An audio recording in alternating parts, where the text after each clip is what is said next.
Now, a lot has happened since the shooting took place back in September. Let's take a look back at what has transpired. First, protesters took over the streets of Decatur with calls for the 4 officers involved in that shooting to be fired and prosecuted. Others calling for the city's police chief, Todd Pinion, and the mayor, Tab Bowling, to resign. In early December, Bowling announced the firing of 3 officers and the suspension of a 4th. A day after Christmas, Morgan County District Attorney Scott Anderson announced murder charges were filed against former officer Bailey Marquette.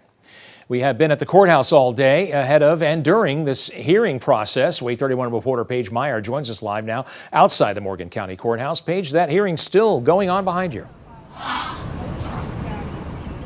Dan, that's exactly right. Yes, it's been going on for a few hours now. Reporter Maddie McCaffrey is still inside the courtroom.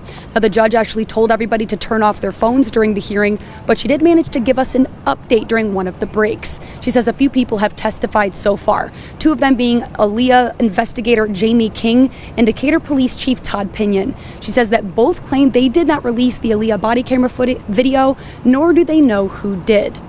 Now, Maddie tells us DA Scott Anderson pressed Pinion hard about who had access to the Aaliyah video that was leaked.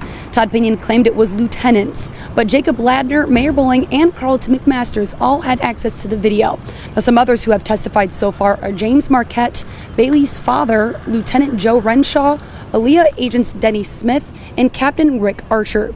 Now, as we await for more information, Perkins Movement supporters hope the judge decides to grant the permanent gag order. We're hopeful that the Morgan County side will be a little bit more transparent and fair than the Decatur City side. We expect Scott Anderson and Judge Elliott to do what needs to be done as far as keeping the integrity of this case. We are still monitoring this hearing and will continue updating you as we hear from reporter Maddie McCaffrey. Now, again, this hearing could go on for a few hours here. We don't really know. We're just waiting on updates as they're coming in from Maddie. Now, I did see Mayor Bowling exiting the courthouse just a few moments ago. He did confirm that he was leaving the hearing. I asked him if he had any comments, and he declined. Reporting live in Decatur with coverage you can count on. Paige Meyer, WAAY 31 News.